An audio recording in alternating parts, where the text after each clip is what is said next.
afternoon and welcome back to Adventures for Anyone. And today we're going to talk about a place that feels like it's the center of the world, and it's the subway station at Union Square. Now, if you're like me and you're a visitor to the city, you're probably going to come in on a train at Grand Central Station. And Grand Central Station has access directly underneath it to the 4, 5, 6, and 7 subways. The 4, 5, 6s are green. Now, these are the ones I recommend taking in this situation down to Union Square. And here is why. As you can see here, Union Square can be reached by the 4, 5, 6 directly underneath Grand Central Station. It can also be reached by the NQ, R, and W yellow ones, and you can also take the orange ones and the red ones to the area as well as the L. However, some of those tend to be out of the way, not the L, but if you're coming from the train station, just take the 4, 5, 6.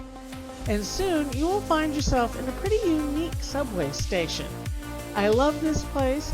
It is very old. It was originally opened as one of the first set of subway stations in the entire city back in 1904. And this subway station has a moving platform. I have not seen this anywhere else in the city, and I can't find a reference to it, so I'm going with saying it's the only one. And here's why. Because the green subways come in at an angle here. There's a curve in this station. It's very unusual. And what happens is that the subway comes to a full stop, and then I didn't get a good shot of it, but that's when that platform goes out to meet the subway. So you don't want to be standing on it when that happens. But after you get off the subway, you will come up and you will find yourself in this gigantic, very old subway station at 14th Street, Union Square. So this place is big. I'm not going to lie to you. It's got several levels. It's got several subways in it. The L is a newer addition, and we'll look at that in a little bit.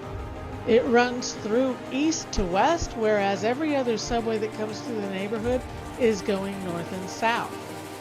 Directly in this station, you have the NQ, R, and W, as well as the L and the 4, 5, and 6. And as you can see here, as you're walking around the station, it's very open. You'll be above, you'll see a yellow subway coming below or a green one. As you walk through the station, you see these old tile mosaic signs. You don't see these everywhere. There are a lot of them in the city, and this is one of them, but you don't see a lot.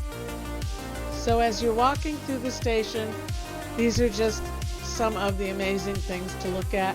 You can also see here they've turned it into artwork. They used to be supports. Life has changed. Now they're sculptures.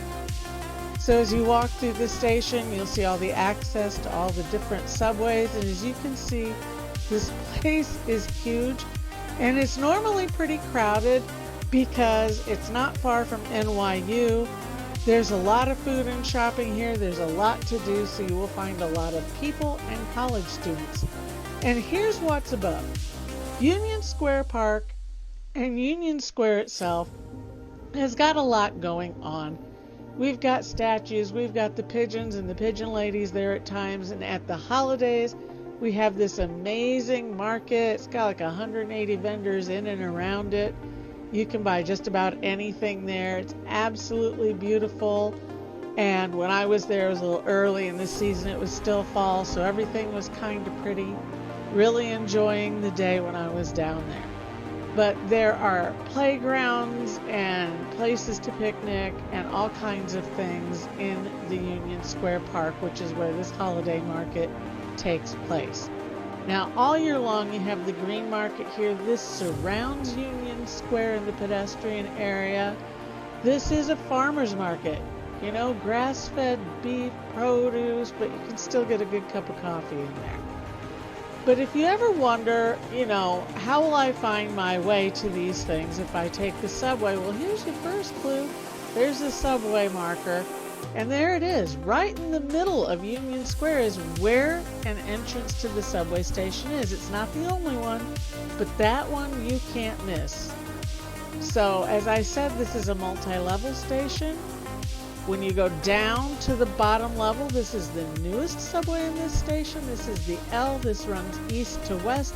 It goes over to 14th Street along the Hudson in Chelsea, and then it goes way off the other way across the river and into Brooklyn. So this is a unique subway. We'll be talking about this one in the future, but not today. So as you can see, if you go down low enough here, you find the platforms for that L subway. But this is a multi-use station, so up above it you will find the yellow ones, the NQRW. They all come through here. Now they don't all go to the same places, but they all come through here. You will find the 456, which runs through Manhattan, goes all the way up into Bronx, some of them all the way down into Brooklyn, some of them. Check where each one of them goes. The number 6 stops at City Hall, where you can ride around and look at that abandoned subway station as the train turns around. So it's a great place to spend your time, and before you know it, you'll be headed back to the train station and going home after your day in Union Square. Remember, you can take a lot of trains, but I highly recommend taking that 456 if you're going back to the train station. So thank you for joining me, and I'll see you again soon. Hi, I'm Terry. Thank you for joining me today on Adventures for Anyone, and join me again in the future, and like and subscribe if you like what you see here. And I can teach you where to go in the Northeast, how to have fun, and how to travel the way I do, which is as a budget traveler. Thank you again. Have a great day.